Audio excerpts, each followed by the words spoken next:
To date, the House has passed nearly 150 bills this Congress that the United States Senate has failed to act on. Many of them would help our economy and boost job creation. Is the current Congress the worst Congress ever? According to a new CNN poll, it just might be. 2/3 of the country. The Congress and the President have been entrusted with much, namely the responsibility to govern. We're not going to be able to impose the conservative agenda just by holding out and somehow forcing. Is to do what's fair. To do what's fair for the American people. Not Democrats, not Congress Republicans, not not Green Party. It's failed to pass a budget. And as a result, much of our government must now shut down until Congress.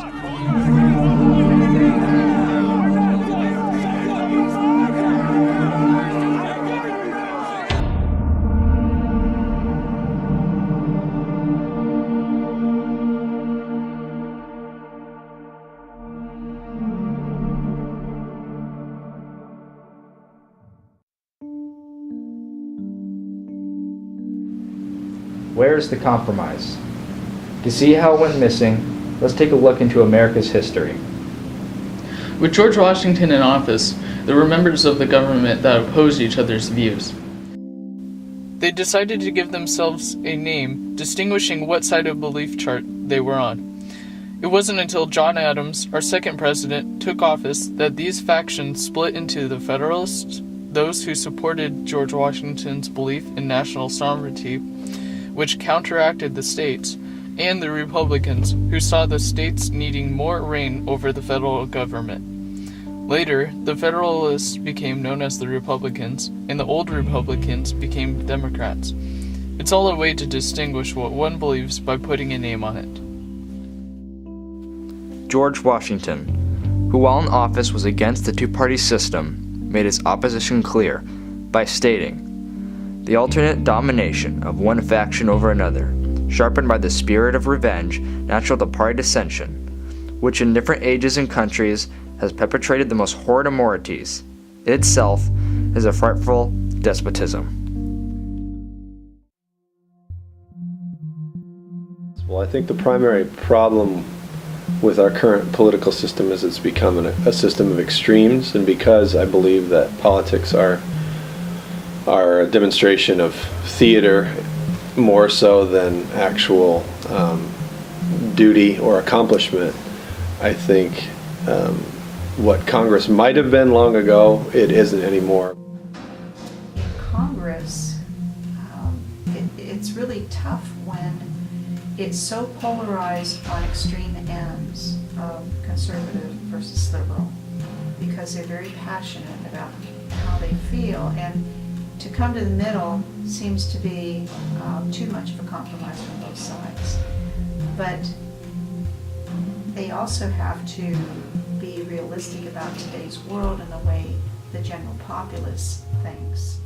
That's not even going to happen unless Congress starts to focus on jobs and job creation, on helping the market, because especially going into this like business with an independent production company, it's a small business, and knowing several small business owners, the job market's pretty scary out there right now, and I feel like it's kind of ignorant to just not really even pay attention to that, because that's one of the biggest problems of our country right now. The infamous Do-Nothing Congress of 1947 to 1948 passed 395 public laws within their first session. The 113th Congress of today has only passed 56. 81 to 85% of people disapprove of Congress. In the 1960s and 70s, the average Democrat was just left of center, and the average Republican was just to the right. Sarah Binder, an expert on political science, has studied congressional voting records. Today, thanks to part of the evolution of the South, conservative Democrats and moderate Republicans are all but extinct, says Binder. But after all this bipartisanship, the worst effect it caused was the infamous government shutdown. The government shutdown was about blocking the Affordable Care Act or defunding the Affordable Care Act, and the Republicans didn't want it to go through. Now, the Affordable Care Act was kind of pushed through by the Democrats in a interesting manner, where they kind of forced it through. But the shutdown was about the Republicans blocking the implementation of Obamacare, and I think they were taking a hit in the polls because they were seen as the ones that were being blamed. During the shutdown, around 800,000 federal employees were furloughed and without pay. The shutdown cost $24 billion. It was the third largest shutdown in U.S. history. George Washington's statement of opposition clearly addresses his fear of government's rivalry between parties, which is today's reality. He believed that in such differences, our country would lay in waste, not producing anything successful. You see, the 113th Congress of today has become just one huge blame game. The Republicans, they blame the Democrats for getting in the way of basic American rights and entitlement reform. But the Democrats, they blame the Republicans, saying that 1/3 of the bills passed in the House had the purpose of defunding Obamacare, something that would certainly not pass through the Senate. For you see, it is this excessive arrogance that has caused the Congress to become one huge joke.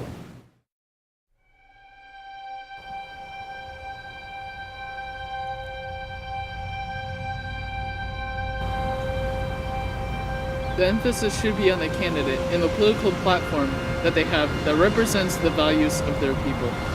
For you see, only then can every personal voice be heard. Only then can compromises actually be made. Compromise is not made by political parties, but by individual beliefs and matters. This is what Congress should do.